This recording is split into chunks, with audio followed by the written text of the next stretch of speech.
الحمد لله نحمده ونستعينه ونستغفره ونعوذ بالله من شرور أنفسنا وسيئات أعمالنا من يهده الله فلا مضل له ومن يضلل فلا هادي له وأشهد أن لا إله إلا الله وحده لا شريك له وأشهد أن محمدا عبده ورسوله يا أيها الذين آمنوا اتقوا الله حق تقاته ولا تموتن إلا وأنتم مسلمون يا أيها الناس اتقوا ربكم الذي خلقكم من نفس واحدة وخلق منها زوجها وبث منهما رجالا كثيرا ونساء واتقوا الله الذي تساءلون به والأرحام إن الله كان عليكم رقيبا يا أيها الذين آمنوا اتقوا الله وقولوا قولا سديدا يصلح لكم أعمالكم ويغفر لكم ذنوبكم ومن يطع الله ورسوله فقد فاز فوزا عظيما أما بعد فإن خير الكلام كلام الله وخير الهدي هدي محمد صلى الله عليه وسلم وشر الأمور محدثاتها وكل محدثة بدعة وكل بدعة ضلالة وكل ضلالة في النار. Donc toujours dans l'explication et les commentaires sur le livre Al-Wajih et Fiqh al-Sunnah wal Kitab al-Aziz. La semaine dernière on avait traité le sujet de Al-Luqata, qui sont les objets trouvés. Et on avait vu les choses qui étaient demandées à faire vis-à-vis de celui qui trouve un objet trouvé. Quelles sont ces choses? Que doit faire celui qui trouve un objet? Hassan? T'es pas là? On doit attendre. نعم أنت كذلك على قدر. Que doit faire une personne qui trouve un objet? نعم. Est-ce qu'il doit le prendre ou pas? Il y a trois avis, il y a trois jugements. نعم. Il y a un jugement qui dit qu'il peut le prendre s'il voit que c'est un danger pour l'objet. Non, donc certains savants disent qu'il doit le prendre si l'objet risque quelque chose, soit il était perdu dans un endroit où il y a des voleurs ou un endroit où il y a des personnes malhonnêtes. Non, dans ce cas-là, il doit le prendre. Il ne faut pas qu'il soit tenté par l'objet. Non, et il faut qu'il recherche non. son propriétaire. Et il faut que donc le premier avis qui est qu'il ne le prend pas. Certains savants disent qu'il ne le prend pas car rien n'équivaut à la tranquillité. Et l'autre avis est le fait que cela est préférable à condition que la personne soit sûre de ne pas être tentée par cet objet. Et également qu'il doit le faire connaître. Il doit faire connaître cet objet et il doit être sûr qu'il ne sera pas tenté par cet objet, surtout si c'est un objet de valeur. Et le troisième avis, donc ce sont les trois avis. Ensuite, que doit faire celui qui trouve l'objet trouvé?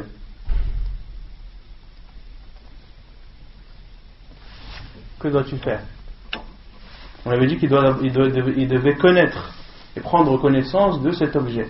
Donc si c'est une sacoche, de prendre une sacoche. Si tu trouves une sacoche, tu dois l'ouvrir et regarder ce qu'elle contient, de connaître la nature de ce qu'elle contient, si c'est de l'argent, de connaître la somme totale de cet argent, si c'est des billets ou des pièces, de connaître combien de billets il y a, combien de pièces il y a.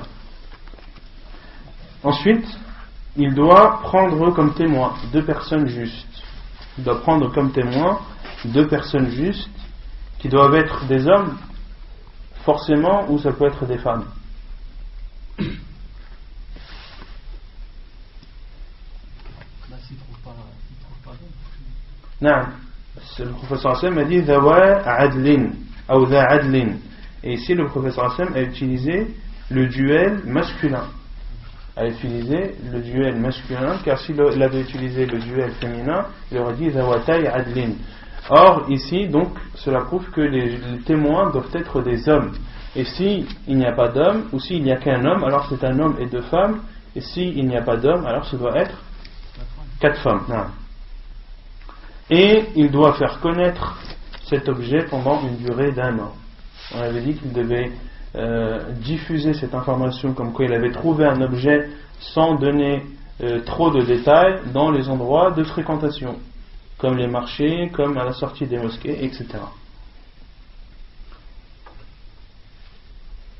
Et on avait cité les hadiths à ce sujet, le hadith de Suwayd ibn Rafalah, qui a trouvé une sacoche et qui est parti voir le prophète sallallahu alayhi wa sallam, qui lui a dit de le faire connaître un an. Et à la fin, le prophète sallallahu alayhi wa sallam lui a dit ihfadh wi'a'aha wa 'adadaha wa wika'aha. Apprends, c'est-à-dire connais et apprends par cœur la sacoche, la matière dont elle est constituée.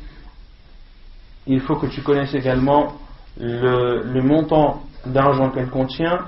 Wahfad wika'aha, wa wika'aha, c'est-à-dire la façon dans laquelle elle a été attachée, c'est-à-dire le filet ou la corde ou le cordon qui sert de fermeture à cette sacoche ou à cette bourse d'argent, afin de pouvoir questionner par la suite celui qui prétend en être le propriétaire, de lui poser le plus de questions possibles, à savoir comment était cette sacoche, comment est-ce qu'elle était fermée, est-ce qu'il y avait un nœud ou deux, etc. etc. Ensuite, donc ça c'est concernant les objets, et on avait parlé également des animaux. Donc les animaux, lorsqu'ils sont perdus, est-ce qu'ils sont appelés al-luqata? Non? On les appelle ad-dalla, l'animal perdu. Donc il y a al-luqata qui est utilisé pour parler d'un objet et ad-dalla qui est utilisé pour parler d'un animal. Taïb. Quel est le jugement de celui qui trouve un animal? Que doit-il faire?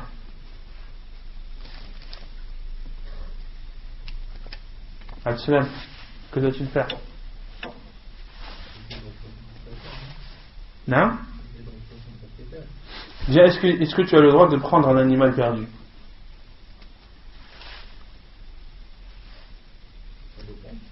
Ça dépend.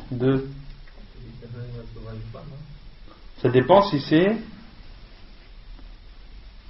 Qu'est-ce qu'on a dit? Non? Ça dépend de l'animal. Si c'est un radam, c'est-à-dire un ovin ou un bovin, est-ce que tu as le droit de le prendre? Non? Est-ce que tu as le droit de prendre une brebis pour en retrouver le propriétaire ou une vache? Oui, tu as le droit de la prendre dans le but de la faire connaître. Et si elle n'est pas connue pendant une durée d'un an, alors elle sera ta propriété. Est-ce que c'est la même chose pour le chameau? Non, pour le chameau non. Il est interdit de prendre un chameau perdu. Et tout ceci est rapporté dans le hadith de Zayd ibn Khalid al-Juhani, qui rapporte qu'un bédouin est venu vers le prophète sallallahu alayhi wa sallam, lui posant les questions sur ce qu'il trouve. Le prophète sallallahu alayhi wa sallam lui a dit, en parlant des objets, d'apprendre ou de connaître la nature de la sacoche et la façon dont elle était fermée, et de la faire connaître pendant un an. Si le propriétaire se manifeste, sinon alors tu peux l'utiliser. Et ce bédouin a posé la question au prophète sallallahu alayhi wa sallam sur les ovins ou les bovins qui sont perdus. Le prophète sallallahu alayhi wa sallam lui a dit laka ou akhika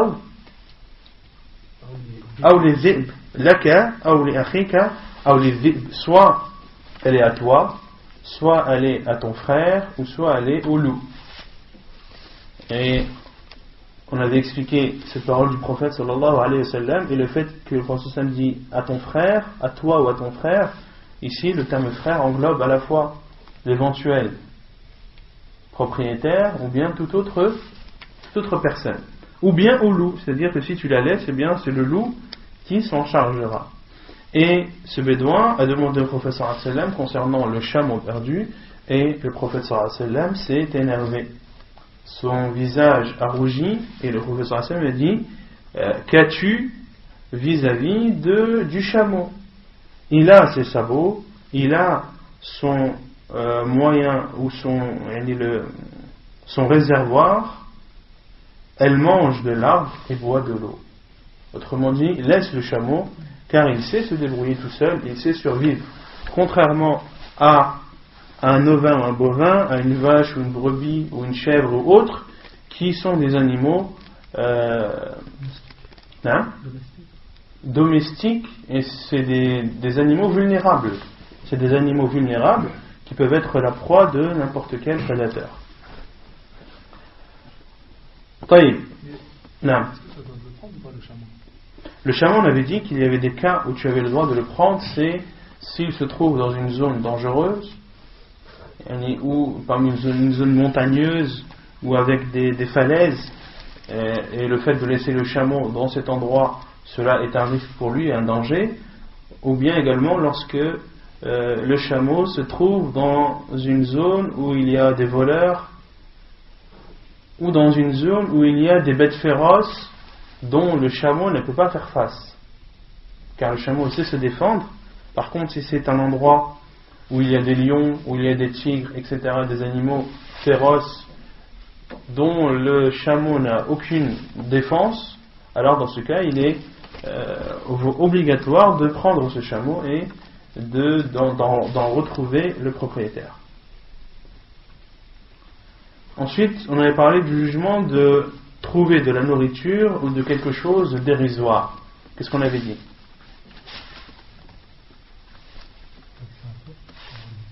Que lorsque tu trouves une nourriture, tu as le droit de la consommer sans en rechercher le propriétaire. Et également, lorsque tu trouves quelque chose de dérisoire. Qu'est-ce que signifie quelque chose de dérisoire? Il n'y a pas de valeur pour les moyens. Non, personne qui n'a pas de valeur chez les gens de catégorie moyenne. C'est-à-dire, pourquoi les catégories moyennes? Non, parce que pour un pauvre ça peut valoir beaucoup, et pour un riche ça ne peut valoir rien du tout. Donc, pour cela que les savants ont défini quelque chose de dérisoire, c'est-à-dire quelque chose qui n'a pas de valeur chez les gens qui sont ni riches ni pauvres. Et on avait donné des exemples, ça pouvait être une pièce de 5 centimes ou un stylo ou autre. Il y a quelque chose que la personne de classe moyenne, lorsqu'elle la perd, elle ne veut même pas la rechercher, elle ne veut même pas essayer de retrouver cette chose tant qu'elle n'a pas de valeur. Ensuite, on avait parlé de l'uqtatul haram. L'uqtatul haram, qui est l'objet trouvé dans la terre sainte. Quel est le jugement?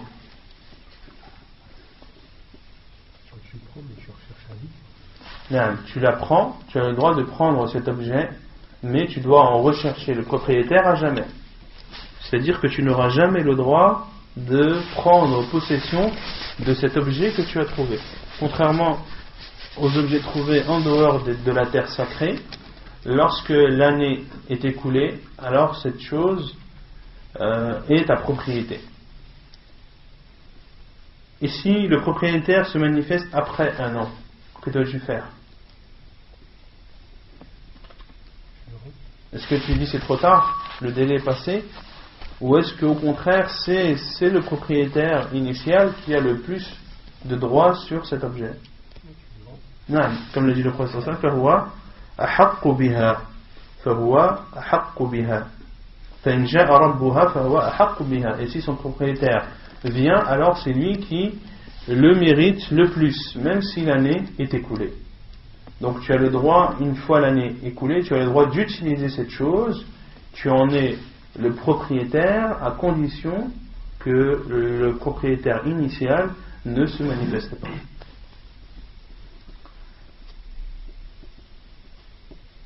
Et on avait cité le hadith du professeur sallam, naha an luqatatil hajj, que le professeur sallam a interdit l'objet trouvé du pèlerin. Qu'est-ce qu'on avait dit à ce sujet, sur ce hadith?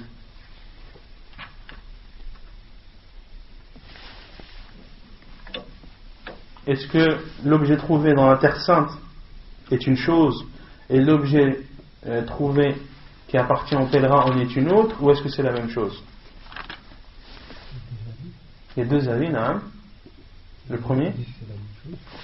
certains savants disent que c'est la même chose, et que le professeur Hassan a cité l'uqatatul hajj, l'objet perdu du pèlerin, à titre d'exemple, car les objets sont le plus souvent perdus pendant la période du hajj, et d'autres savants ont dit non, ce sont deux choses différentes. Il y a l'objet trouvé dans la terre sainte et il y a l'objet trouvé appartenant à un pèlerin, ou pendant la période du pèlerinage, celle-ci, il est interdit de la prendre, même si c'est pour en retrouver le propriétaire à jamais. Ensuite, on a parlé de l'aqit. Qu'est-ce que l'aqit? Non. C'est que pendant la période du hajj alors. Comment? C'est que pendant la période du hajj. Les savants qui restreignent ce hadith et disent que c'est un objet à part, ils disent que c'est un objet qui est perdu pendant la période du hajj ou qui est perdu dans un endroit où il y a des pèlerins. Car si c'est la période du hajj, il y a de grandes chances que cet objet appartienne à un pèlerin, et si c'est dans un endroit où il n'y a que des pèlerins, là, encore plus. Ensuite, on a parlé du chapitre de Al-Laqit. Qu'est-ce que l'Laqit? C'est l'enfant trouvé. Non. C'est-à-dire l'enfant trouvé.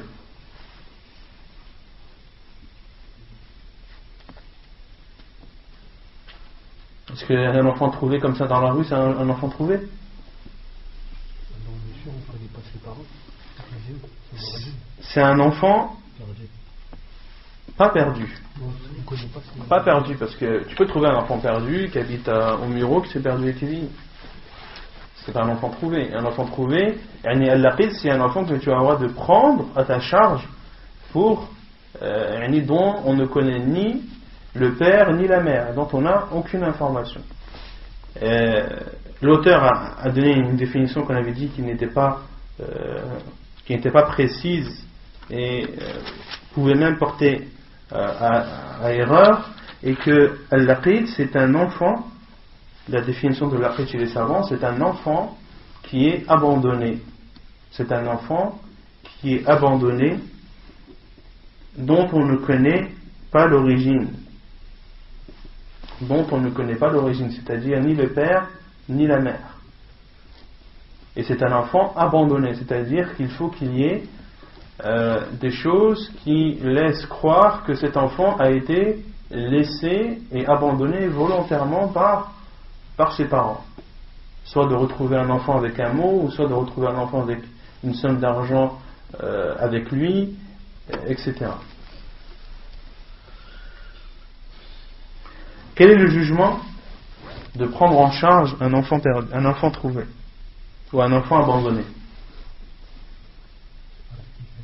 C'est un fard kifaya, c'est-à-dire c'est une obligation qui, lorsqu'elle est prise en charge par une partie des musulmans, l'obligation est exempte pour le reste des musulmans. On avait dit qu'il fallait rajouter un terme pour que cette définition soit claire. Non, que c'est une obligation, comment dire, qui incombe à une partie des musulmans, mais qui concerne la première personne qui l'a trouvé. C'est-à-dire c'est une obligation pour la première personne qui trouve cet enfant de le prendre en charge. Sauf si une autre personne se propose à le prendre en charge. Dans ce cas, il a le droit de restituer l'enfant à la seconde personne qui s'est portée volontaire. Mais le but, c'est que l'enfant soit pris en charge et qu'il ne soit pas laissé dans cet état abandonné.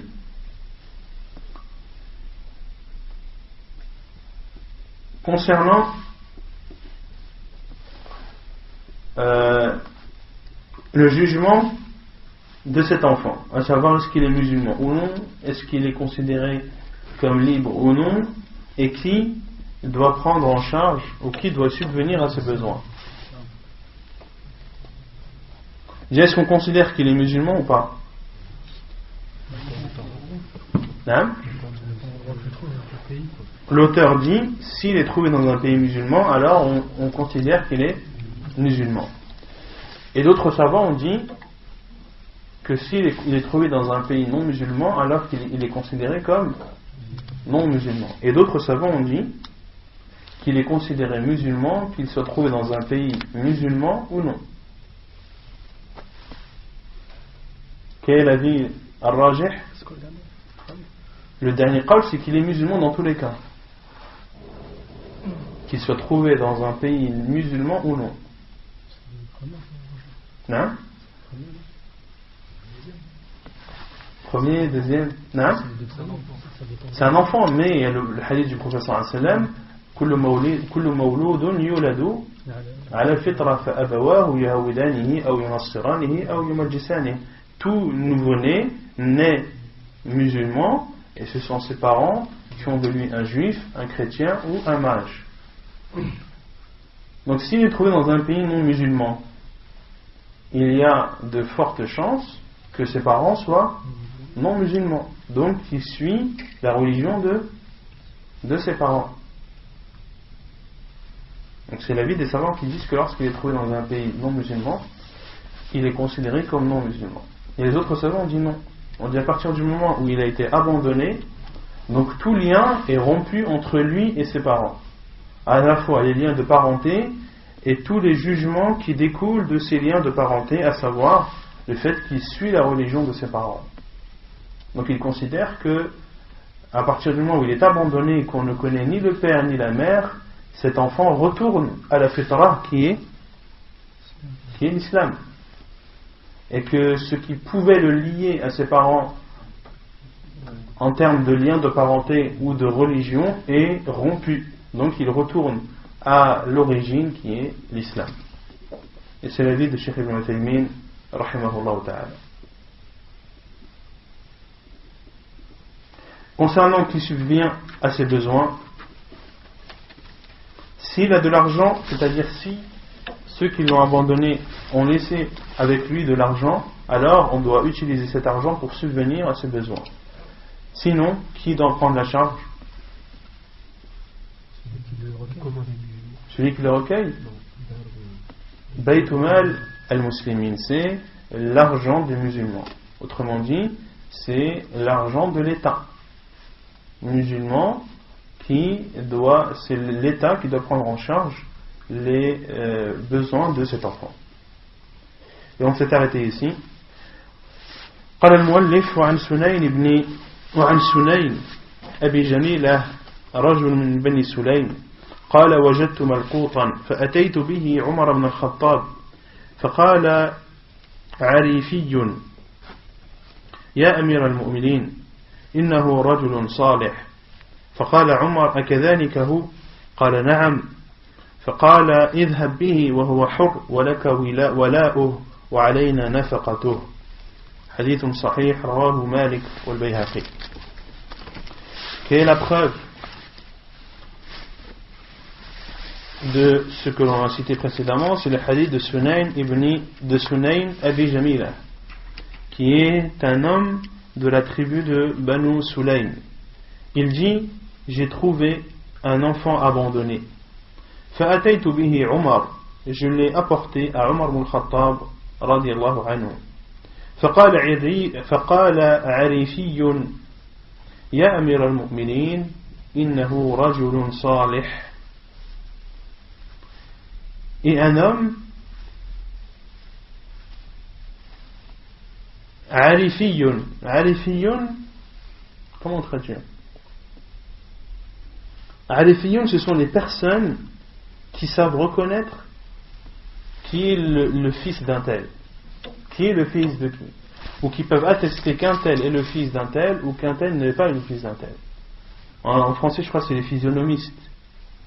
Et ceux qui... non, c'est ça, non? Les physionomistes, non. C'est les physionomistes, ceux qui, en regardant une personne, peuvent dire de façon claire et sans aucun doute que un tel c'est le fils d'un tel, ou un tel c'est pas le fils d'un tel. Et on va voir dans les hadiths à venir que le moyen qu'ils utilisent le plus souvent, ce n'est même pas le visage, mais ce sont les pieds. Et que certains physionomistes disent que lorsqu'ils regardent le pied de quelqu'un, c'est comme s'ils regardaient le visage de cette personne.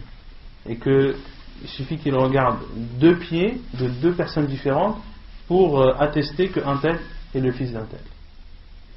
فقال عريفي, donc une personne parmi ces gens spécialisés dans ce domaine a dit: oh, guide des croyants, c'est un homme pieux. Pourquoi est-ce qu'il a dit ça? Hein? Pourquoi est-ce qu'il a dit innahu rajulun salih? Mais pourquoi est-ce qu'il a dit à Omar al-Khattab que celui qui a trouvé l'enfant est pieux ou est vertueux? Est-ce qu'il est de Beni Soleil? Non. C'est quoi le but de savoir si c'est un homme pieux ou pas, ou vertueux ou pas? C'est quoi le but?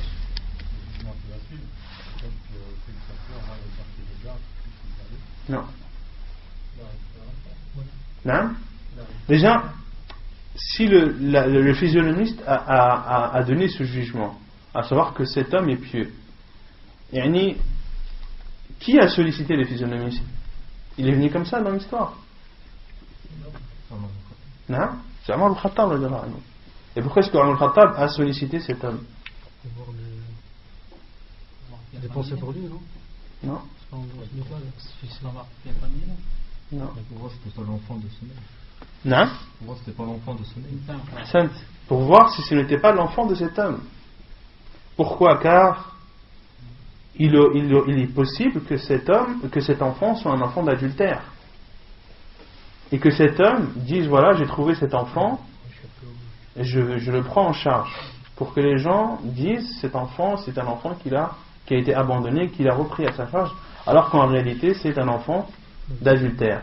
Et Omar al-Khattab a consulté ce Arifi pour être sûr que cet enfant n'est pas le fils de l'homme qu'il a trouvé, pour écarter tout doute. Et le physionomiste a dit à Omar al-Khattab: c'est un homme pieux, c'est-à-dire qu'il ne ment pas dans ce qu'il a dit et que ce n'est pas le père de cet enfant. Et Omar al-Khattab a dit: akadhalikahu qala na'am. Et Omar al-Khattab a demandé confirmation à cet homme, à ce physionomiste: est-ce que c'est vrai? Il a dit oui. Faqala idhhab bihi. Puis Omar al-Khattab lui a dit: pars avec cet enfant. Wa huwa hurrun, et c'est un enfant libre. Walaka wala'uhu, c'est-à-dire que tu as sa tutelle, tu es considéré comme son tuteur. C'est-à-dire, et ça on le verra par la suite dans le chapitre de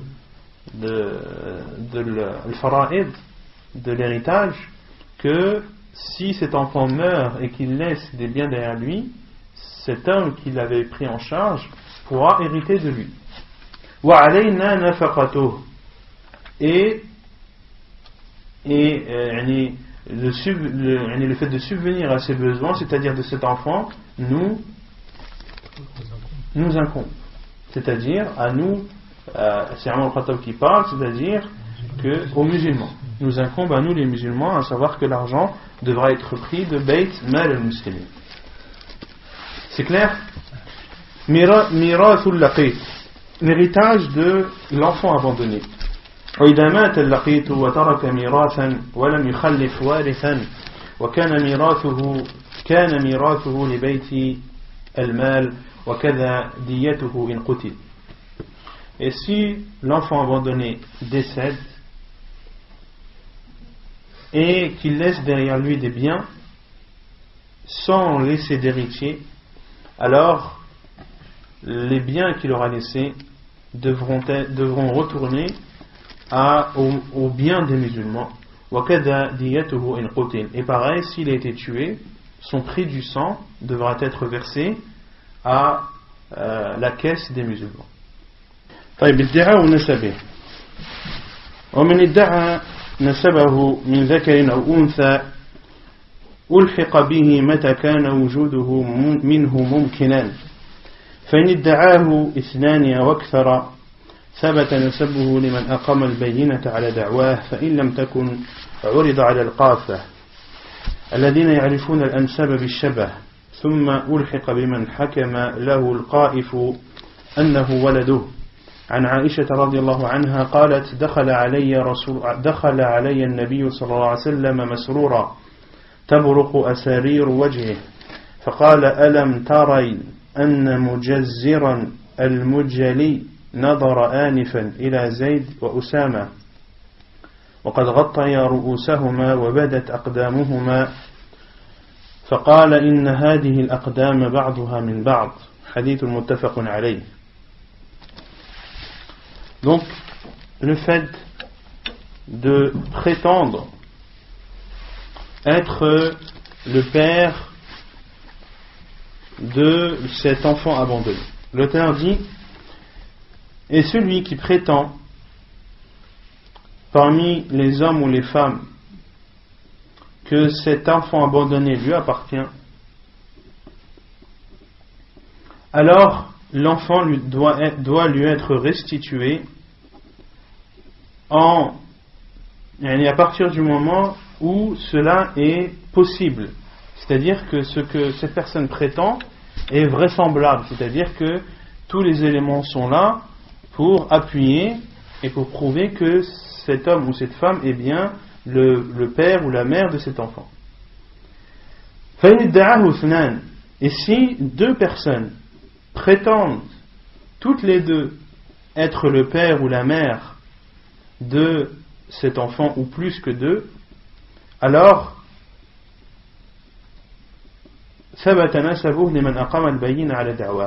nous donnons l'enfant et nous considérons l'enfant fils d'un tel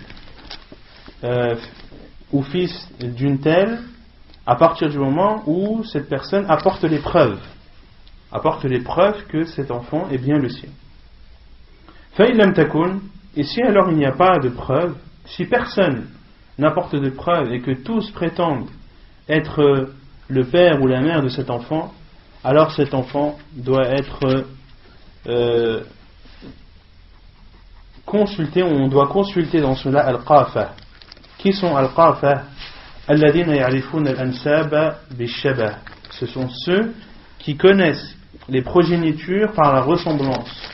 Thumma ulhiqa biman hakama lahu al-qa'ifu annahu waladuhu. Puis l'enfant devra être donné à celui que cette personne, c'est-à-dire ce physionomiste, aura jugé comme étant son père ou son fils. Quelle est la preuve? La preuve est le hadith de Aïcha radiallahu anha qui dit: le prophète sallallahu alayhi wa sallam est entré chez moi en étant joyeux. Tabruqu asariru wajhi, yani les traits de son visage sallallahu alayhi wa sallam étaient illuminés. Faqala, et le prophète sallallahu alayhi wa sallam lui a dit à Aïcha: n'as-tu pas ou ne sais-tu pas que Mujazzir al-Mujali al-Mudlaji al-Mudlaji que Mujazzir al-Mudlaji Mujazziz afwan, vous avez un rang Mujazzizan, il faut rajouter un point. Anna Mujazzizan al-Mudlaji. Donc Mujazziz al-Mudlaji vient de voir Zayd et Oussama. Zayd, qui est Zayd?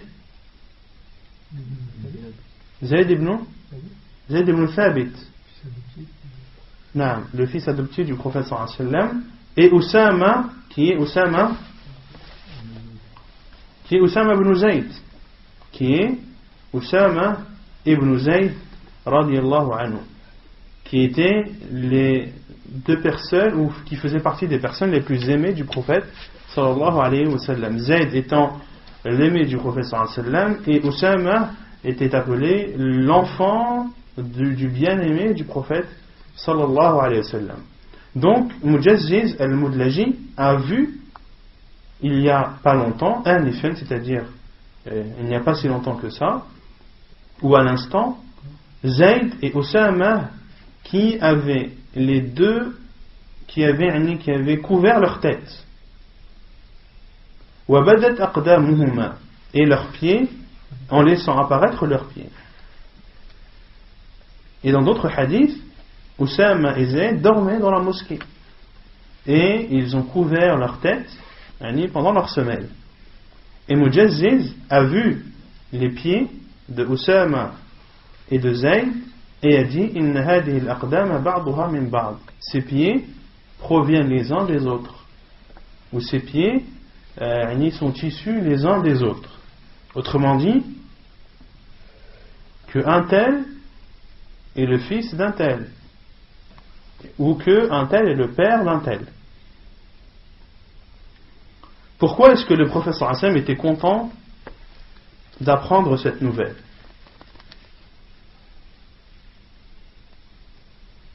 Pourquoi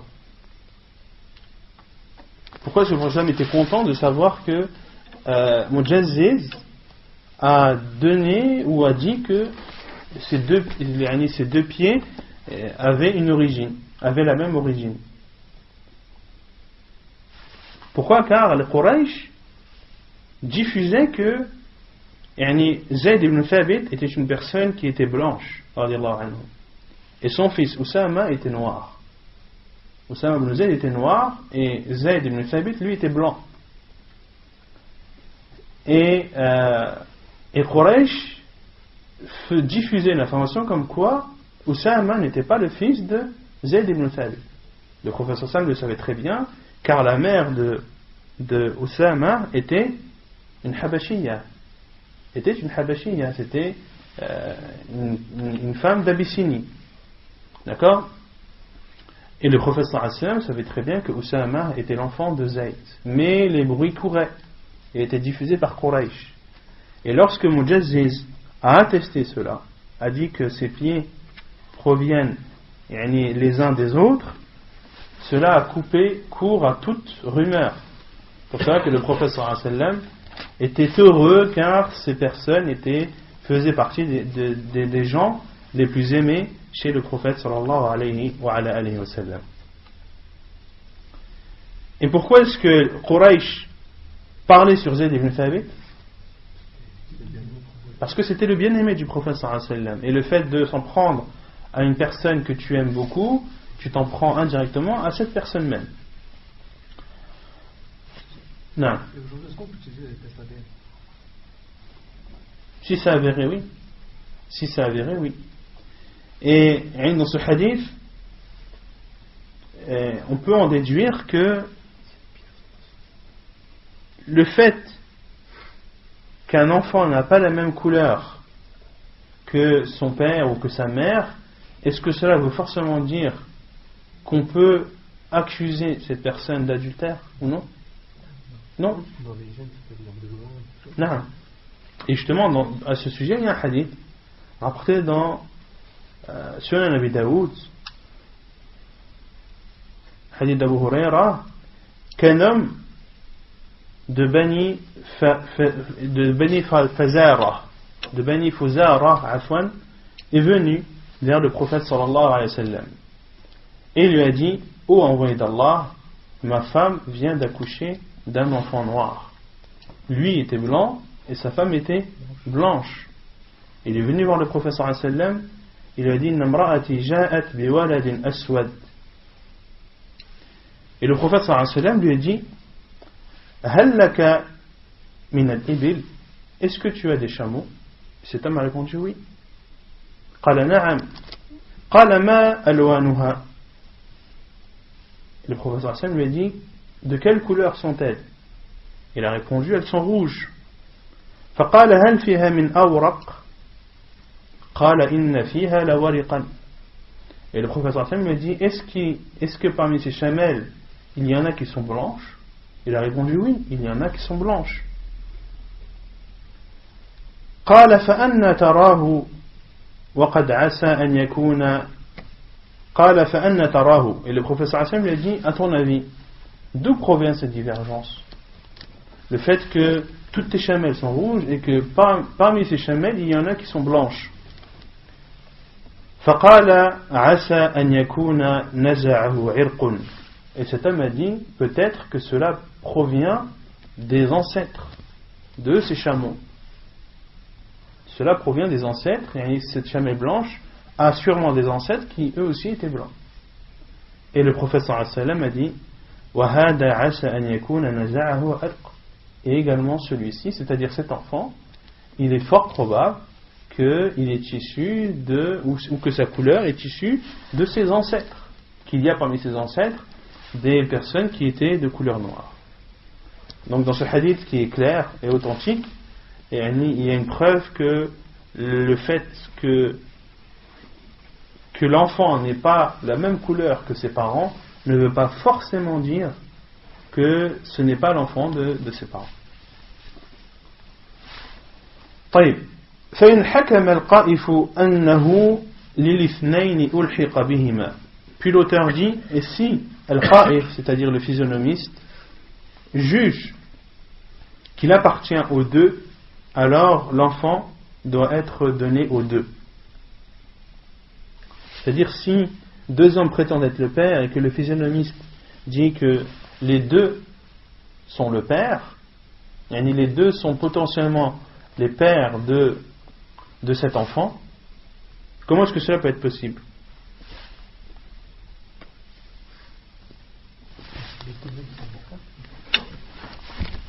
Non? C'est des frères. Ils vont ressembler. L'enfant peut ressembler à son autre. Et cela est possible si deux hommes ont un rapport avec une femme pendant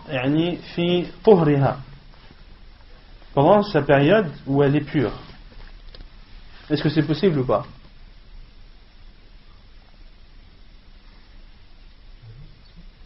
Oui ou non? Quand c'est possible? Non? Non, pas dans le haram, parce qu'il y a des restes. Non. On peut supposer qu'une femme, par exemple, soit divorcée de son mari 3 fois. D'accord? Lorsqu'un homme divorce de sa femme 3 fois, où la période de Idda doit être observée? La période de Idda, la période de véduité. Il y en a une. Vous avez oublié. Il y a une période de 3 mois, de 3 périodes de menstrues, mais à partir du moment où le divorce a été prononcé pour la 3e fois, la femme n'est plus considérée comme femme de cet homme. Mais elle doit quand même observer la période de 3 mois, de 3 menstrues. D'accord? Et supposons qu'un homme, et qu'elle se remarie sans attendre cette période. Elle a fait quelque chose d'interdit, certes, mais c'est quelque chose qui est possible. C'est quelque chose qui est possible. Et cela est aussi possible au temps du prophète sallallahu alayhi wa sallam, lorsque les gens avaient avaient en possession un esclave. On avait dit que le fait de donner une esclave, il fallait observer une période de combien? On avait parlé de l'istibra, qui est d'1 mois. D'accord? Et certains maîtres ne respectent pas cette période. Ils ont fait un péché, mais cela n'est néanmoins pas considéré comme de l'adultère. C'est interdit, mais ce n'est pas considéré comme de l'adultère. Donc il est possible que 2 hommes aient des rapports avec une femme de façon illicite, c'est clair, sans pour autant être considérés comme de l'adultère. Sans être considérés comme de l'adultère. Donc ici, l'auteur dit, lorsque le qaif, le physionomiste, dit que les deux sont le père de cet enfant, alors l'enfant doit être donné à ces 2 personnes. فعن سليمان ابن يسار عن عمر في امرأة وطأها رجلان في طهر فقال القائف قد اشترك فيه جميعا فجعله عمر بينهما. Et selon Sulayman ibn Yasar, selon Omar, qu'une femme qui a eu des rapports avec 2 hommes dans la même période de pureté. فقال القائف, et le qaif, le physionomiste, a dit قد اشترك فيه جميعا, les 2 ont leur part dans cet enfant. فجعله عمر بينهما, et Omar a donné l'enfant à ces 2 personnes. Et donc ça c'est l'avis de Omar al-Khattab anhu, et c'est l'avis également de la plupart des savants. Quant à l'imam Shafi'i rahimahullah, et par la suite à l'imam Ibn al-Qayyim, rahimahullah, on dit que cela est impossible. Il est impossible qu'un enfant ait deux pères, même si le qa'if, même si le physionomiste atteste de cela. Et c'est ce que la médecine a confirmé, qu'un homme ne peut pas avoir deux pères et qu'il n'est constitué que d'un spermatozoïde et non pas de deux. Donc l'avis de l'imam Shafi'i rahimahullah, et c'est également l'avis de l'imam Ibn al-Qayyim, et al-Rajih incha'Allah, c'est ce que a rendu, ou ce qu'a rendu fort le Cheikh Ibn Uthaymin rahimahullah, en disant que il est impossible qu'un enfant ait deux pères, et que si le qa'if, le physionomiste atteste cela, il faut utiliser d'autres moyens, surtout les moyens récents à notre époque, comme les tests de paternité ou autres, qui sont des moyens qui sont jugés crédibles, à condition que les personnes qui font ces tests soient des personnes crédibles, que ce ne soient pas des personnes malhonnêtes ou qui falsifieraient des tests. Donc si les tests sont révélés crédibles et que les personnes qui ont fait ces tests sont des personnes de confiance, alors ils peuvent être considérés pour attester de la paternité d'une personne ou d'une autre. Al-Hiba, Bab al-Hiba. Ensuite le chapitre de la donation. تعريفها الهبة بكسر الهاء وتخفيف الباء الموحدة هي تمليك الإنسان ما له لغيره في الحياة بلا عوض. La définition de al-hiba, de la donation, c'est le fait de donner, qu'une personne donne son bien de son vivant sans contrepartie à une autre personne.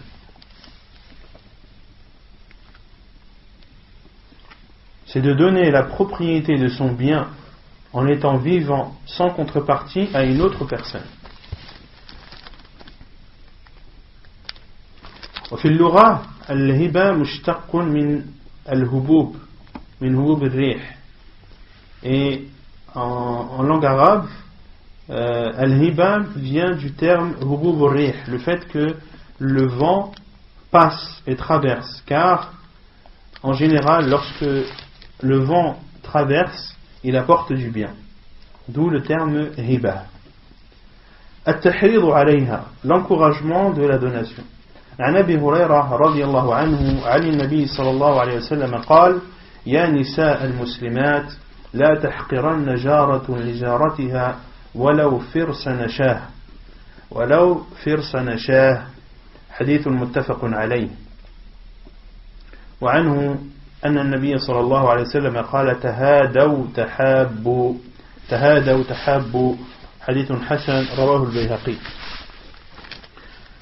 Donc l'encouragement de la donation, l'épreuve, c'est le hadith d'Abu Hurairah radiallahu anhu qui rapporte d'après le prophète sallallahu alayhi wa sallam qu'il a dit: ô vous les femmes musulmanes, la tahqiranna jaratun li jaratiha walau firsa nashah, qu'une femme ne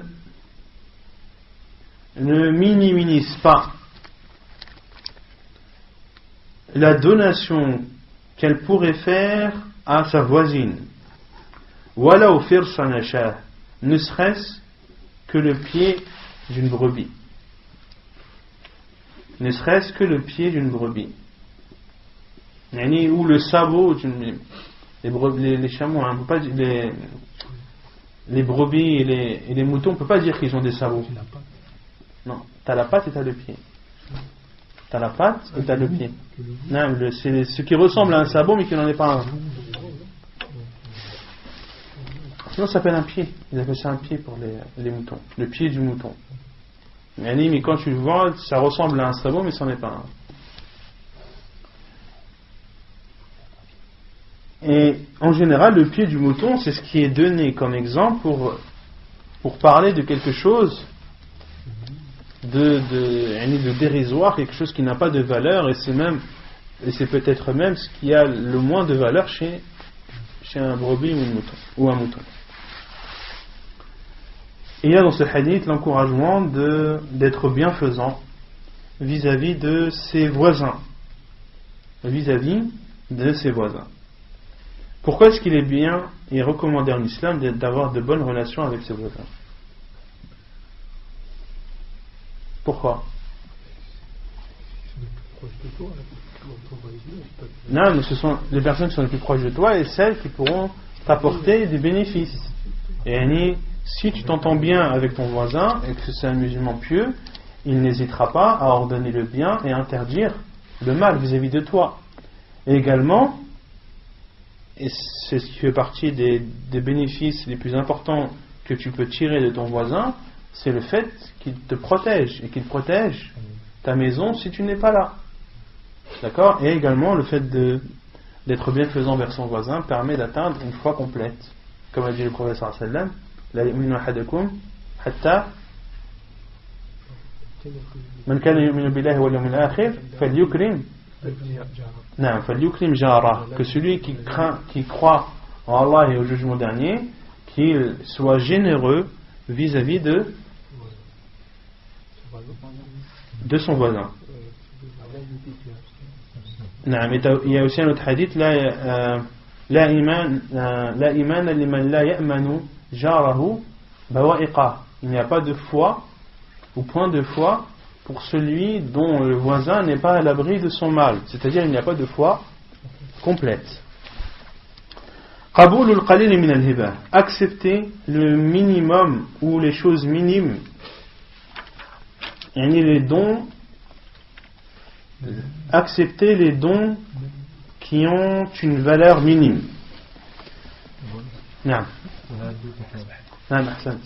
Et donc l'autre hadith du prophète sallallahu alayhi wa sallam, qui est le hadith connu, tahadaw tahabbu. Il ne faut pas dire tahadou, mais c'est tahadaw tahabbu, c'est-à-dire offrez-vous des cadeaux les uns des autres et cela fera en sorte que vous aimerez plus. Et ceci concerne à la fois les musulmans entre eux, à la fois le mari envers sa femme, la personne vis-à-vis de sa famille, vis-à-vis de ses parents, etc., etc. Si tu veux entretenir une bonne relation avec des personnes, ou si tu veux que l'amour soit plus fort, alors n'hésite pas à lui donner un cadeau et à lui offrir des choses, et le résultat se fera sentir très rapidement. Donc le chapitre d'accepter le cadeau même s'il est minime. عن أبي هريرة رضي الله عنه عن النبي صلى الله عليه وسلم قال لو دعيت إلى ذراع أو كراع لأجبت ولو أهدي إلي ذراع أو كراع لقبلت. حديث صحيح رواه البخاري. Selon Abu Hurayra رضي الله عنه, le prophète صلى الله عليه وسلم a dit, si j'étais invité إلى ذراع أو كراع, à une patte ou un pied, j'aurais accepté, c'est-à-dire l'invitation. Et s'il m'est offert une patte ou un pied, la qabiltu, je l'aurais accepté. Une patte, c'est-à-dire non, mais pour un animal. On ne va pas offrir un avant-bras humain. C'est l'avant-bras d'ira concernant un animal, c'est la patte. C'est la patte et ce qu'il y a au-dessus. En gros, c'est un gigot. On peut dire que c'est un gigot avec sa patte. Ou bien le pied, c'est-à-dire ce qu'il y a de plus dérisoire. Donc ici le professeur Sam a dit qu'on m'invite en me proposant à manger quelque chose qui a de valeur ou quelque chose qui n'a pas de valeur, la ajabtu, j'accepterai et je répondrai favorablement à cette invitation. Et donc concernant l'invitation, ici le professeur sallam, cela prouve sa modestie, que le professeur sallam ne se faisait pas inviter uniquement par des personnes riches, contrairement à notre époque où les personnes qui sont réputées, qui ont de l'importance, qui ont des grades, ne se font inviter que par les personnes qui sont du même niveau qu'elles. Le professeur sallam, non, il ne refusait l'invitation de personne, que ce soit un riche ou que ce soit un pauvre, ou qu'on lui propose à manger un gigot ou un pied. Pareil pour les cadeaux, le prophète sallallahu alayhi wa sallam acceptait tous les cadeaux, même les plus minimes, et il a dit, et s'il m'est donné une patte ou bien un pied, je l'accepterai. Ma la yuraddu min al-hadiyya, ce qui ne doit pas être refusé parmi les cadeaux. عن عزرة ابن ثابت الأنصاري قال حدثني ثمامة بن عبد الله قال دخلت عليه فناولني طيبا رحمك الله قال كان أنس رضي الله عنه لا يرد الطيب قال وزعم أنس أن النبي صلى الله عليه وسلم كان لا يرد الطيب وعن ابن عمر قال قال رسول الله صلى الله عليه وسلم ثلاث لا ترد الوسائد والدهن واللبن حديث حسن رواه الترمذي. Et selon Azrah ibn Thabit al-Ansari, il dit que Thamam ibn Abdillah lui a rapporté qu'il est rentré chez lui fanawalani tiban, et qu'il lui a donné ou qu'il lui a proposé de, donc c'est Thamam ibn Abdillah qui est rentré chez qui? Chez qui? Thamam ibn Abdillah qui est rentré. Non, c'est Azra. Donc c'est Azra ibn Thabit qui est rentré chez Thamam ibn Abdillah. Dakhaltu alayhi fanawalani tiban.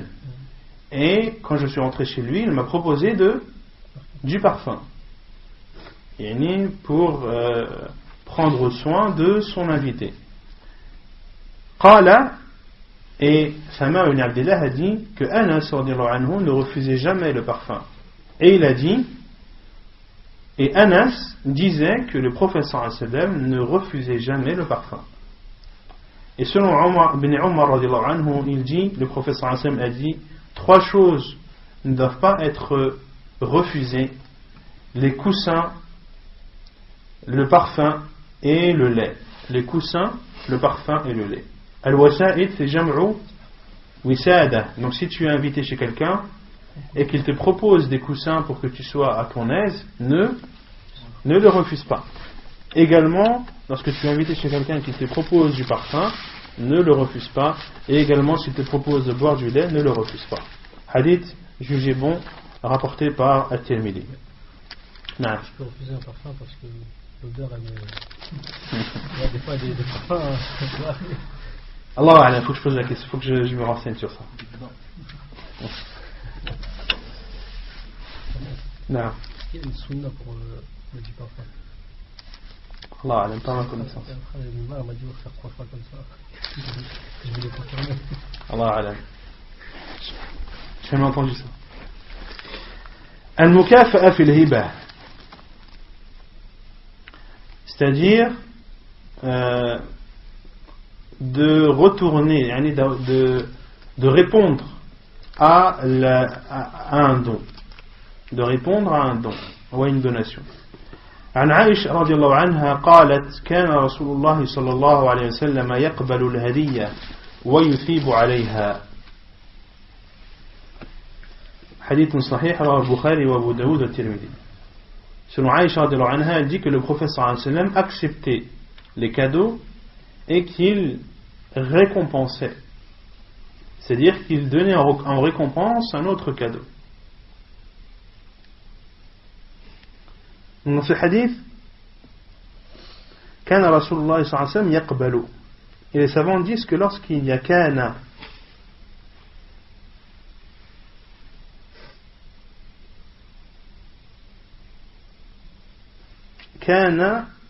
qui a son khabar qui est mudari'. Ici le khabar de kana c'est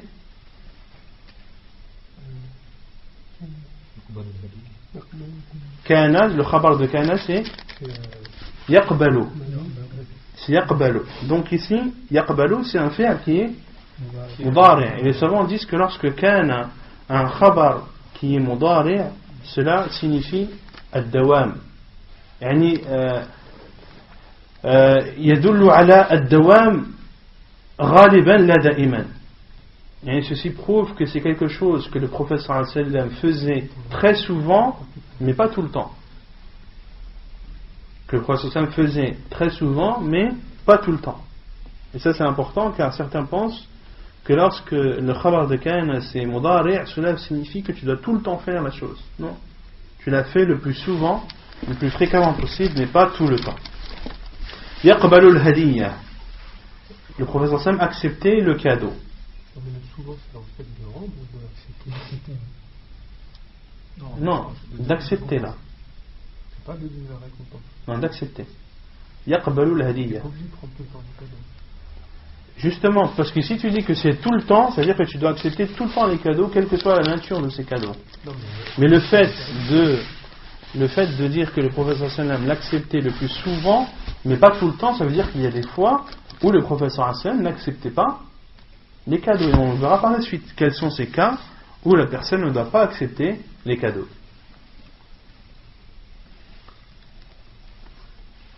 Et parmi les exemples, tu n'as pas le droit d'accepter un cadeau qui est interdit en lui-même ou qui est issu d'une interdiction. Par exemple, on t'offre une bouteille de vin, est-ce que tu vas avoir l'accepter? Non. On t'offre un micro-ondes, par exemple. On t'offre un micro-ondes et tu sais que ce micro-ondes est issu d'un camion. Tu le sais. C'est obligé. La personne, tu connais, elle a sa réputation. Tu sais que ce micro-ondes-là, il a été volé. Est-ce que tu vas l'accepter? Non. Malgré que le micro-ondes en lui-même n'est pas interdit. Donc tu n'as pas le droit d'accepter une chose qui est interdite en elle-même ou qui provient d'une source interdite. Par exemple, si tu acceptes un paiement interdit comme du vin, et tu le détruis après. Non, je ne dois pas l'accepter. Non. Je ne dois pas l'accepter car parmi les 10 qui sont maudits, hamiluha, que les 10 qui sont maudits dans l'alcool, que l'alcool est maudit et 10, qu'il y a celui qui l'apporte et celui vers qui tu l'apportes. Donc le simple fait de prendre une bouteille de vin sans la boire ni quoi que ce soit, le simple fait de la porter est interdit en islam. Ça veut dire que les cadeaux halal, tu dois tous les accepter. Les cadeaux halal, tu dois les accepter. Non. Ça ressemble un peu de la corruption. Un peu. Tu donnes un petit cadeau, c'est un juge et tu vas... Bah justement, il y a un chapitre sur ça.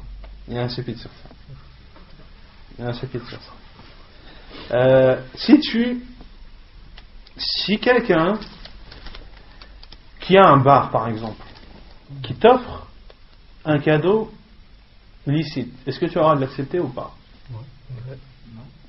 C'est issu de cet argent. Il l'a acheté dans un magasin avec la facture, mais son argent est haram. C'est lui qui est responsable de... Non, les savants disent que celui qui a des sources de revenus interdites, l'interdiction le concerne lui. Et la parole d'Allah Azza wa Jalla, wala taziru waziratun wizra ukhra, on ne peut pas juger la personne sur le mal d'un autre ou sur le péché d'un autre. D'accord? Donc ce péché-là concerne la personne qui perçoit ses revenus directement. Car si tu ne dis pas ça, tu obliges les enfants qui sont sous sa responsabilité de ne pas manger les courses qu'il achète, de ne pas vivre sous son toit, etc. etc. Quelle est la preuve de cela? Quelqu'un qui vous dit c'est quoi la preuve? Le prophète sallallahu alayhi wa sallam il acceptait les cadeaux des juifs, il travaillait avec les juifs. Non? Ça c'est des suppositions ça. Ah ouais? Voilà. Que le prophète acceptait les cadeaux des juifs, oui, mais que l'argent, les cadeaux perçus étaient, les cadeaux donnés étaient perçus de l'argent d'intérêt. Est-ce que tu as la preuve? Non. Donc c'est des suppositions. Le fait de commercer avec... Les savants disent c'est quoi? Ma tarakahu l'ihtimal saqata bihi l'istidlal. Ce qui dans une preuve que tu apportes, lorsque cette preuve il y a des suppositions, c'est plus une preuve. Saqata bihi l'istidlal. Il faut que ce soit quelque chose de solide. La preuve, les savants disent que c'est le hadith de Barira, que Aïcha radhiyallahu anha avait une servante, Barira, et il a été offert à Barira un gigot de brebis. Et le prophète sallallahu alayhi wa sallam, ce gigot a été cuit, etc. Et il a été dit au prophète sallallahu alayhi wa sallam que ce gigot provient d'une sadaqa qui a été donnée à Barira. Et le prophète sallallahu alayhi wa sallam a dit Hiya laha sadaqa wa lana hadiyya. Pour elle c'est une sadaqa, mais pour nous c'est un cadeau. Car il y a un intermédiaire entre eux. Car le prophète sallallahu alayhi wa sallam ne mangeait pas la sadaqa. Mais ici, est-ce que ce gigot est une sadaqa ou est-ce que c'est un cadeau de Barira? Non, c'est un cadeau de Barira. Donc c'est pour ça que le prophète sallallahu alayhi wa sallam a dit, et ceci a interpellé les compagnons qui ont dit, ô envoyé d'Allah, ceci provient d'une sadaqa. Or toi tu n'as pas le droit de manger une sadaqa. Donc dans ce hadith là on en déduit que lorsqu'il y a un intermédiaire, que tu n'es pas responsable de la source. Que tu n'es pas responsable de la source. طيب. Après, Non. on prend un cadeau d'une personne à qui on a prêté de l'argent. Il y a une dette envers toi. Tu peux pas considérer comme de prendre un cadeau, donc on avait parlé ça là. Tu n'étais pas là. Tu n'as pas le droit de prendre de cadeau. Tout prêt qui engendre un bénéfice est considéré comme un du riba, quel que soit le bénéfice, quelle que soit la nature de ce bénéfice, soit c'est de l'argent en plus, ou soit c'est un objet, à condition, et cela est autorisé à condition que ce n'était pas un accord préalable ou que ce n'est pas quelque chose qui est de coutume. Si tu as prêté de l'argent à quelqu'un, il te rend cet argent et te dit voilà, je veux te donner telle chose parce que tu m'as rendu service et parce que je veux être reconnaissant vis-à-vis de toi. Là, tu as le droit d'accepter car ce n'était pas quelque chose qui était convenu auparavant. Ou il ne faut pas que cela soit de coutume, c'est-à-dire qu'il ne faut pas que dans ce pays, il est de coutume que celui qui prête de l'argent, lorsqu'on lui rend, on doit toujours lui rendre avec quelque chose. Car ce qui est de coutume est considéré comme une condition. Est considéré comme une condition en islam, car c'est tellement propagé que c'est considéré comme une condition indirecte, même si elle n'a pas été actée de façon verbale ou écrite. Mais le simple fait que c'est de coutume, tu sais d'avance qu'en prêtant cet argent-là, tu vas déjà avoir plus. Non.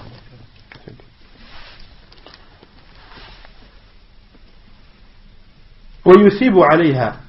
Et le prophète sallallahu alayhi wa sallam récompensait lorsqu'on lui donnait un cadeau. Est-ce que la deuxième partie, ça rentre dans les soins aussi? Peut-être de récompenser. Non, les savants disent ici ce n'est pas obligatoire.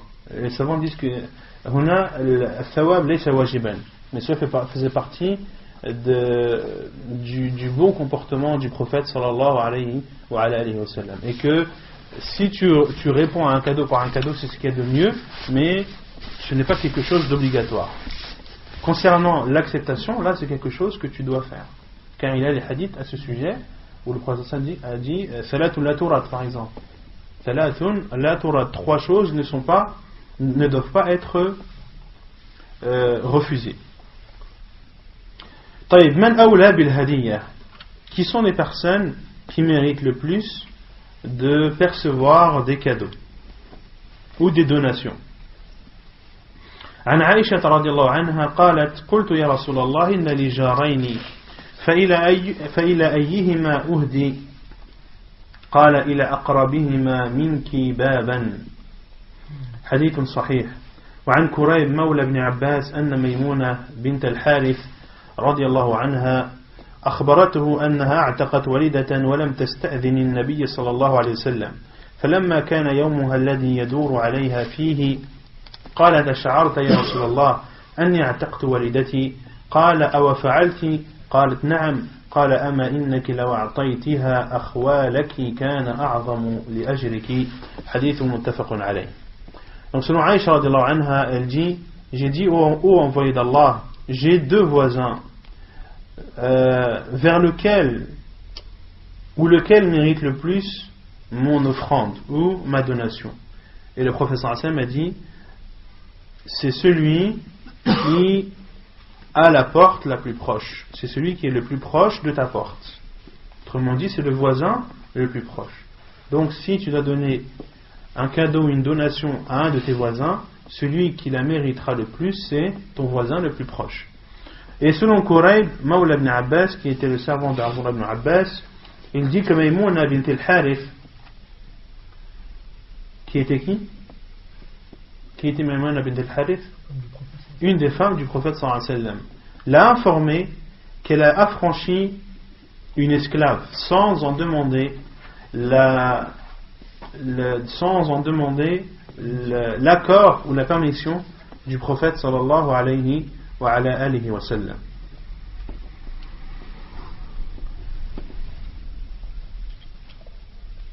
فلما كان يومها, et lorsque son jour est arrivé, c'est-à-dire le jour où le prophète sallallahu alayhi wa sallam était chez elle, elle a dit: ô envoyé d'Allah, n'as-tu pas remarqué que j'ai affranchi mon esclave?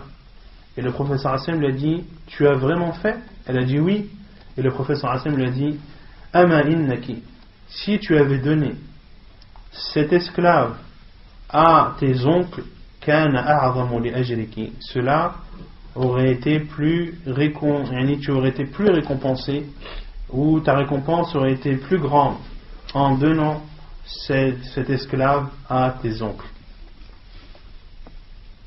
Hadith authentique rapporté par Al-Bukhari et Muslim. Donc dans ce hadith de Maïmouna, elle a affranchi une esclave sans l'autorisation du prophète sallallahu alayhi wa sallam. Et les savants ont déduit de ce hadith qu'il est autorisé à la femme de dépenser son argent et ses biens, ou d'utiliser son bien sans l'autorisation de son mari. On avait parlé de ce sujet dans Bab al-Nikah. Qu'est-ce qu'on avait dit nous? Sauf si elle fait des dépenses.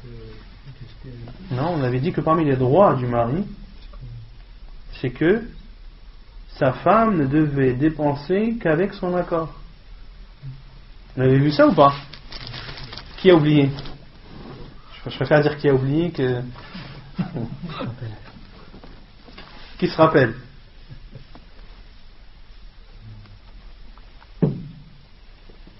ليس للمرأة أن تنتهك شيئا من مالها إلا بإذن من زوجها. Il n'appartient pas à une femme d'utiliser son argent sans l'accord de son mari. Hadith qui est jugé bon par Cheikh Al-Albani rahimahullah. Et justement ce hadith est sujet à divergence. La plupart des savants le considèrent comme étant faible. Et ils disent que la femme a le droit d'utiliser son argent même sans la permission de son mari. Et la preuve, c'est le hadith de Maïmouna, qui est lui rapporté dans Bukhari et Muslim. Il est rapporté dans le Bukhari et Muslim, et elle a affranchi, c'est-à-dire qu'elle a utilisé un de ses biens sans avoir l'autorisation de son mari, qui était l'envoyé d'Allah sallallahu alayhi wa sallam.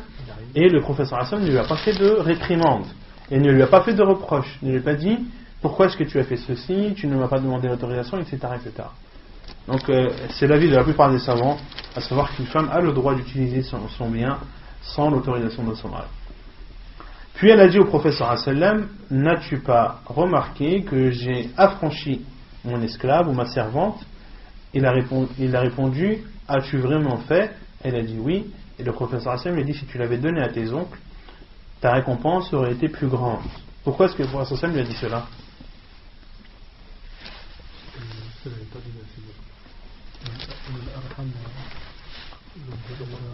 Et certains savants disent de ce hadith que pour montrer que le fait de nouer les liens de parenté est plus important que d'affranchir un esclave. Et d'autres savants ont dit non, d'affranchir un esclave est mieux que est plus récompensé que de nouer les liens de parenté. Mais ici le prophète sallallahu alayhi wa sallam lui a dit cela car ses oncles étaient dans le besoin. Et dans d'autres versions, entre autres dans Sunan al-Nasa'i, le prophète sallallahu alayhi wa sallam a dit à Maïmouna: si tu l'avais donné à tes oncles, tu leur aurais épargné le fait de garder leur troupeau. Tu leur aurais épargné le fardeau de garder les troupeaux. D'accord, donc c'est l'avis de certains savants qui ont dit que ceci est justifié par le fait que sa famille était dans le besoin. حرمة تفضيل بعض الأولاد في الهبة. L'interdiction de favoriser les enfants les uns les autres dans la donation. عن النعمان بن بشير قال تصدق علي أبي ببعض ماله فقالت أمي عمرة بنت رواحة لا أرضى حتى تشهد رسول الله صلى الله عليه وسلم فانطلق أبي إلى النبي صلى الله عليه وسلم ليشهده على صدقتي فقال له رسول الله صلى الله عليه وسلم أفعلت هذا بولدك كلهم؟ قال لا. قال اتقوا الله واعدلوا في أولادكم فرجع أبي فرد تلك الصدقة. وفي رواية قال فلا تشهدني إذن فإني لا أشهد على جور. وفي رواية ثم قال أيسرك أن يكون إليك في البر سواء؟ قال بلى. قال فلا إذن. حديث متفق عليه. Selon Nu'man ibn Bashir, radiyallahu anhu, il dit que mon père m'a donné en aumône, tasaddaqa alayya abi bi ba'd mali, de certains de ses biens. Qui était le père de Nu'man ibn Bashir? Bashir ibn Sa'd. Son père était Bashir ibn Sa'd. Bi ba'd mali, il lui a donné en aumône une partie de ses biens. Et dans d'autres hadiths authentiques, ahda ilayya ghulaman, que son père lui a donné un servant ou un esclave. فقالت أمي عمرة بنت رواحة, et ma mère qui est Amra bint Rawaha, qui est la sœur de Abdullah ibn Rawaha radiyallahu anhu, a dit La arda, je n'accepte pas jusqu'à ce que tu prennes comme témoin le prophète, l'envoyé d'Allah sallallahu alayhi wa sallam. Pourquoi est-ce qu'elle n'a pas accepté? Et ici, pourquoi est-ce que Nu'man ibn Bashir a dit ma mère Amra bint Rawaha? Pourquoi est-ce qu'il a précisé? Parce que Bashir ibn Sa'd avait plusieurs femmes. Avait plusieurs femmes et Nu'man ibn Bashir était l'enfant issu du mariage entre Bashir ibn Sa'd et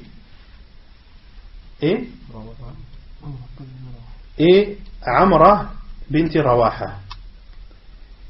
Et sa mère n'était pas d'accord sur cette donation car elle avait peur que les autres enfants n'acceptent pas et fassent des représailles à son fils en disant ou en le considérant comme étant le fils à papa, le chouchou de son père qui lui a donné un tel et nous il ne nous a rien donné. Elle a donc dit à son mari qu'elle n'acceptait pas cela jusqu'à ce qu'il prenne comme témoin l'envoyé d'Allah sallallahu alayhi wa sallam. Donc Nu'man ibn Bashir a dit fantalaqa abi ila nabi sallallahu alayhi wa sallam. Mon père alors, c'est-à-dire Bashir ibn Sa'd, est parti voir le prophète sallallahu alayhi wa sallam pour le prendre comme témoin ala sadaqati, sur ma donation. Ala sadaqati man. Là c'est un Nu'man ibn Bashir qui dit ala sadaqati, sur mon aumône. Mais qui a donné en aumône? Son père. Pourquoi est-ce qu'il a dit mon aumône? Non? Quand tu dis mon cadeau, comment est-ce que tu peux comprendre mon cadeau? C'est mon cadeau.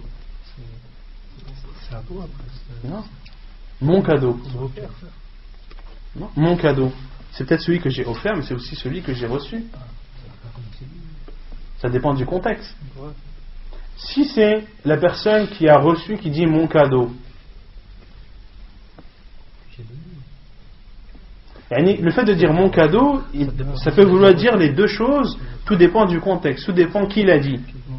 Si c'est celui qui a donné qui dit mon cadeau, c'est-à-dire que c'est sa donation, et si c'est celui qui a reçu qui dit mon cadeau, c'est-à-dire ce qu'il a reçu. Et ici c'est Nu'man ibn Bashir qui dit mon aumône, autrement dit ce qu'il a reçu comme aumône de son père.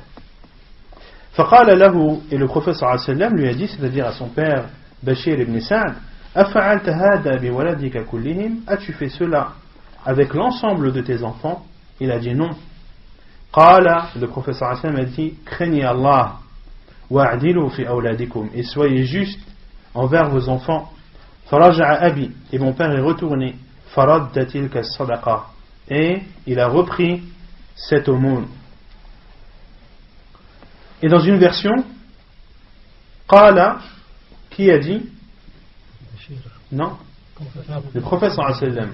فلا تشهدني إذن, ne me prends donc pas comme témoin alors, فإني لا أشهد على جور, car je ne témoigne pas dans quelque chose de mal. Dans une version, lorsque Bashir ibn Sa'd a dit non, je n'ai pas fait la même chose avec l'ensemble de mes enfants, le prophète sallallahu alayhi wa sallam lui a dit dans une version, ne me prends donc pas comme témoin, car je ne témoigne pas dans les choses mal.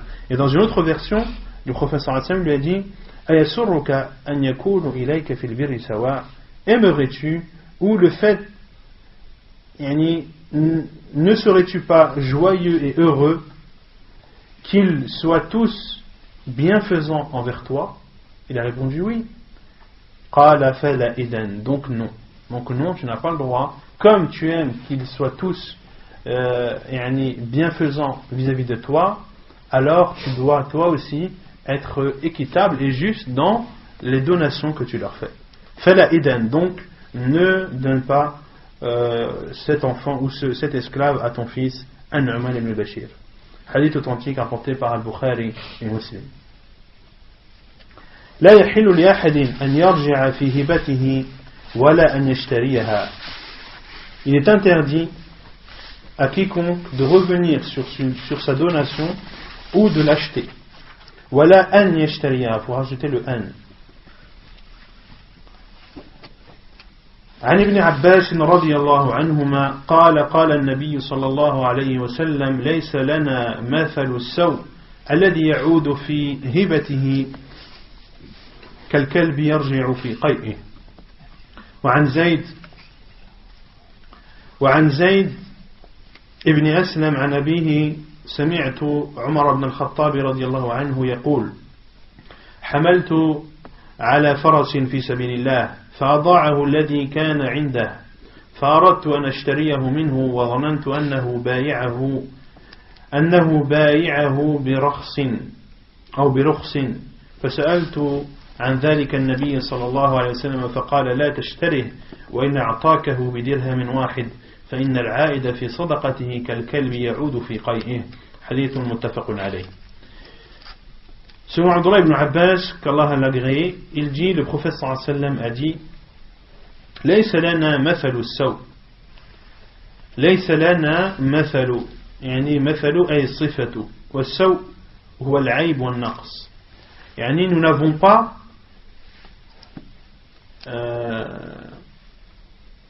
ليس لنا مثل السوء, c'est-à-dire nous n'avons pas de défauts qui nous caractérisent. Nous n'avons pas de défauts qui nous caractérisent. Autrement dit, le prophète sallallahu alayhi wa sallam parle des musulmans. C'est-à-dire que nous, les musulmans, qui sommes soumis à Allah subhanahu wa ta'ala, nous ne sommes pas caractérisés par des défauts,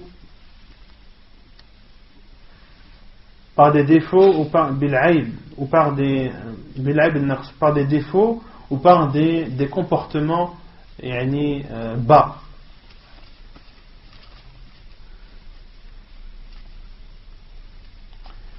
Celui qui revient sur sa donation est comparable à un chien qui revient vers son vomi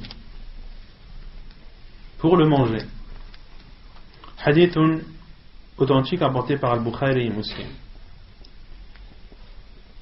Donc ici dans ce hadith, le prophète sallallahu alayhi wa sallam montre la grande valeur de l'islam et le comportement que doivent avoir les musulmans, et que les musulmans ne sont pas caractérisés, ils ne doivent pas être caractérisés par des comportements qui les rabaissent ou par des comportements qui sont répugnants. Et le prophète sallallahu alayhi wa sallam a donné un exemple de ces comportements rabaissants et de ces défauts que le musulman, lorsqu'il en est atteint, doit s'en séparer, le professeur Hassan me dit celui qui revient sur sa donation est comparable à un chien qui revient sur son vomi.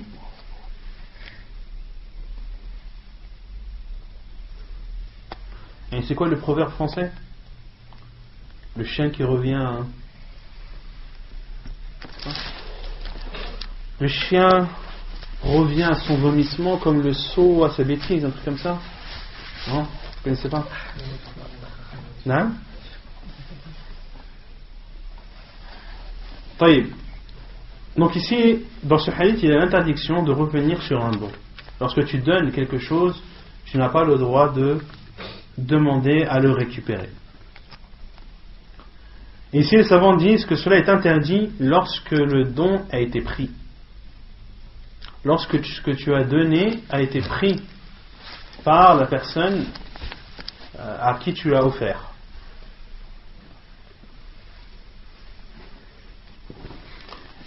Et lorsque tu reviens sur ton don avant que la personne n'ait pris le bien, là tu ne rentres pas dans le cadre de revenir sur une donation, mais là tu rentres dans l'interdiction, dans le fait de rompre un engagement.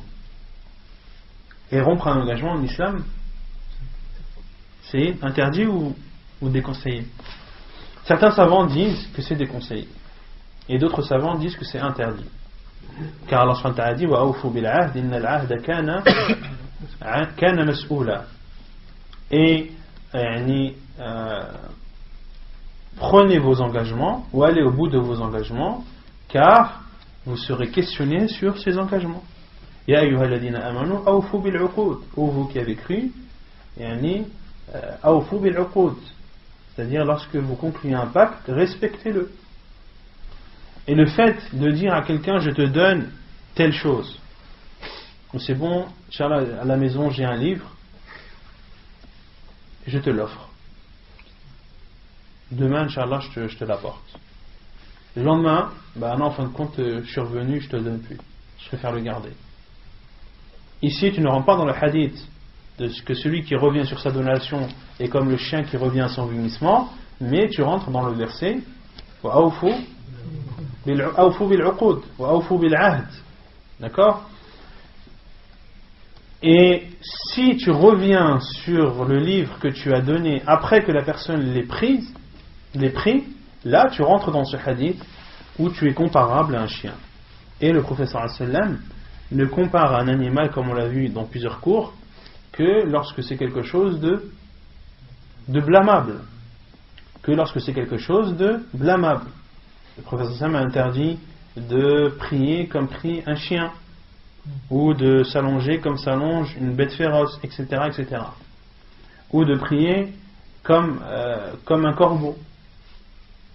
Un naqri ghurab, qui se lève et qui se procède et qui se relève sans faire l'itmi'nan. On avait vu que l'itmi'nan, le fait d'être serein et tranquille dans sa prière, faisait partie des piliers de celle-ci.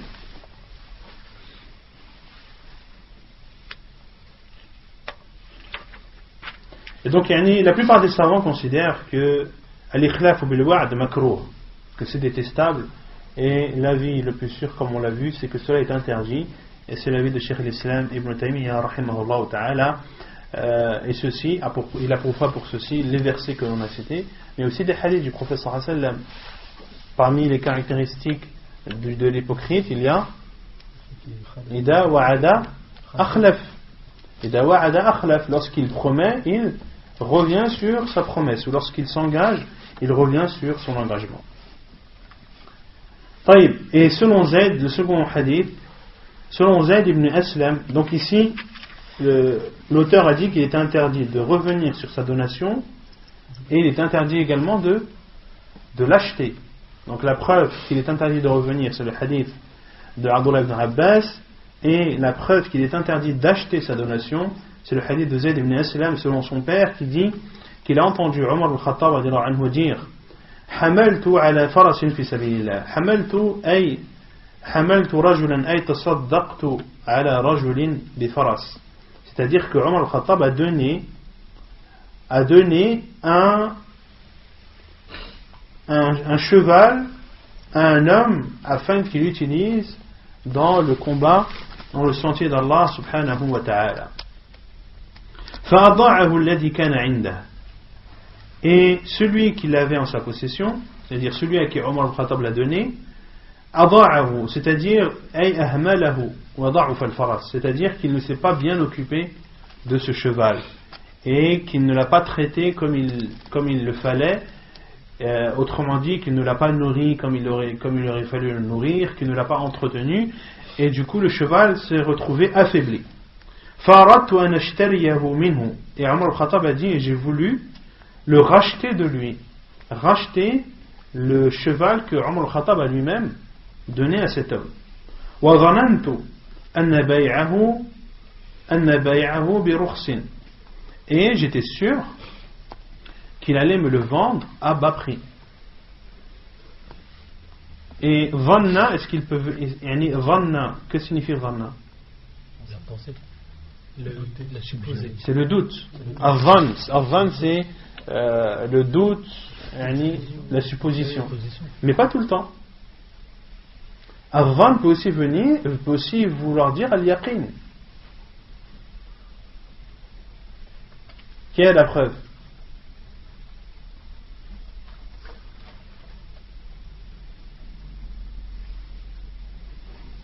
الذين يظنون أنهم ملاقو ربهم وأنهم إليه راجعون. Lorsqu'Allah a parlé des croyants, il a dit ceux qui sont persuadés, الذين يظنون أنهم ملاقو ربهم, qu'ils rencontreront leur Seigneur et qu'ils retourneront vers lui. Est-ce que les croyants ont seulement une suspicion qu'ils vont rencontrer Allah et qu'ils retourneront vers lui, ou est-ce que c'est une certitude pour eux? C'est une certitude. Donc dhanna vient selon le contexte, soit il signifie une suspicion, un doute, ou soit il signifie une certitude. Et ici c'est une certitude. Et ici Omar al-Khattab était sûr que cet homme allait lui vendre à bas prix.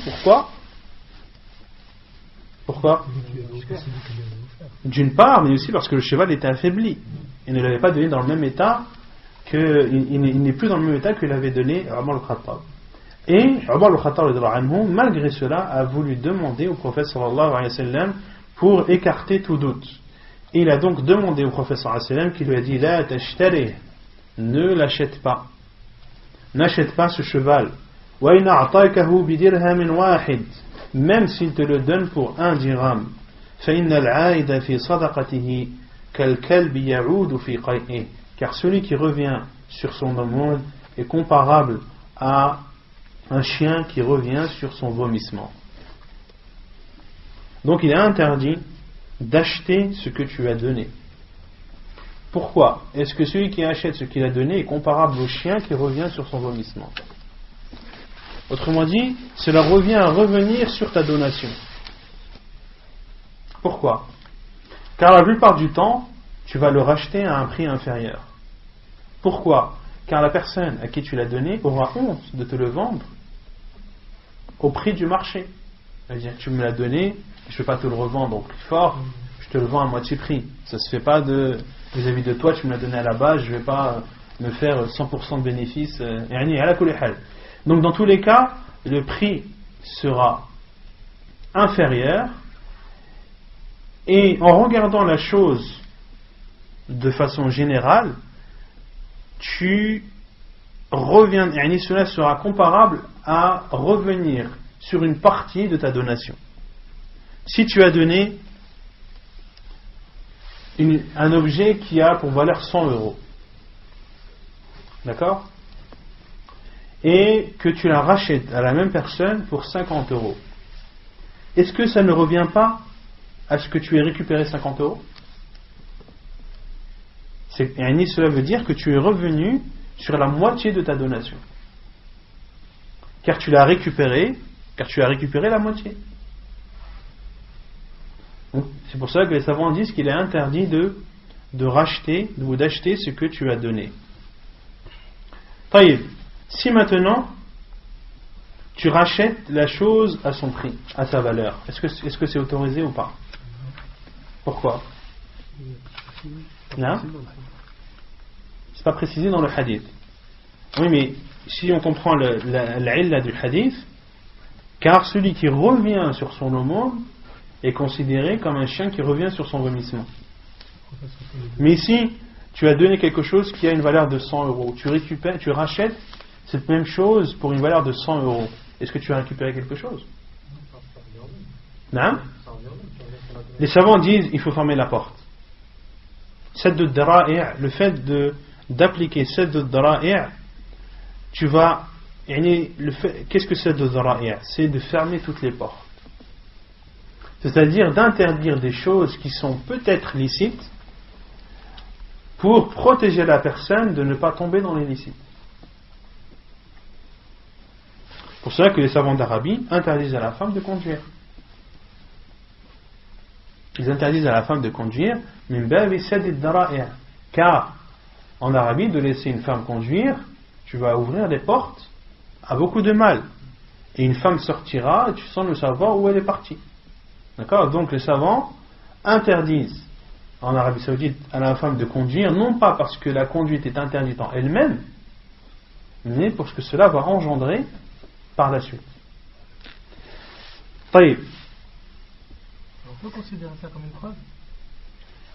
Bien sûr. Bien sûr. Dans quelle catégorie de preuve? Ils se basent sur quoi? C'est le shahad de leur part ou c'est... وتعاونوا على البر والتقوى ولا تعاونوا على الإثم والعدوان. Entraidez-vous dans le bien et dans la piété, et ne vous entraidez pas dans le mal et la turpitude. Et toi, sachant que en laissant une femme conduire, eh bien, il va y avoir des phénomènes qui vont apparaître dans ton pays, des femmes qui vont partir ou qui vont pouvoir concrétiser d'éventuels rendez-vous qui auparavant ne pouvaient pas, car la femme ne pourra pas sortir sans accompagner d'un homme, et le fait de la laisser conduire seule, ça veut dire qu'elle peut se déplacer toute seule sans que personne ne sache où elle est partie, ou elle peut même dire qu'elle est partie à tel endroit alors qu'elle va dans un autre. Donc le fait que tu sais qu'en donnant une autorisation tu vas créer un mal dans la société, et le fait de dire oui, tu vas aider au mal. Donc la preuve c'est ça, la preuve c'est le fait de s'entraider sur le bien et la piété, et de ne pas s'entraider dans le mal et la turpitude. La plupart des savants considèrent que la femme, il est autorisé à la femme de conduire. Cheikh Al-Albani dit que la femme, il est autorisé de conduire, et qu'au temps du prophète sallallahu alayhi wa sallam, les femmes montaient les chameaux, etc., etc. Mais après, le cas de l'Arabie Saoudite, c'est des mesures préventives. C'est plus une mesure préventive que des preuves dans le Coran et dans la Sunna qui interdisent le fait de conduire par la femme.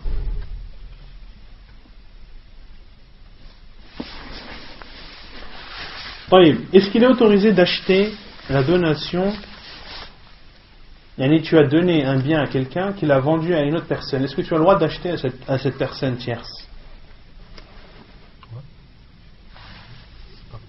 Non? C'est pas la même personne, tu as le droit. Les savants disent que tu as le droit d'acheter le bien que tu as donné s'il a été vendu à une autre personne. Tu as le droit de l'acheter à cette troisième personne. Car le bien a été transféré d'une personne à une autre. Et tu ne l'achètes plus de la personne à qui tu l'as donné. Si c'est pas convenu. Non? Bien sûr. Si c'est convenu, après c'est... Si c'est convenu, après on rentre dans la ruse. Toi, tu as le droit de vendre ton cadeau. Non? Tu as le droit de vendre ton cadeau. C'est ton bien. Rien qui interdit de vendre ton cadeau. Tu peux le racheter à 150 € pour la personne. Pareil, même c'est des dararia.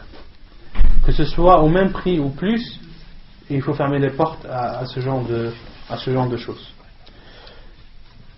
ونكتفي بهذا القدر سبحانك اللهم وبحمدك أشهد أن لا إله إلا أنت أستغفرك وأتوب إليك.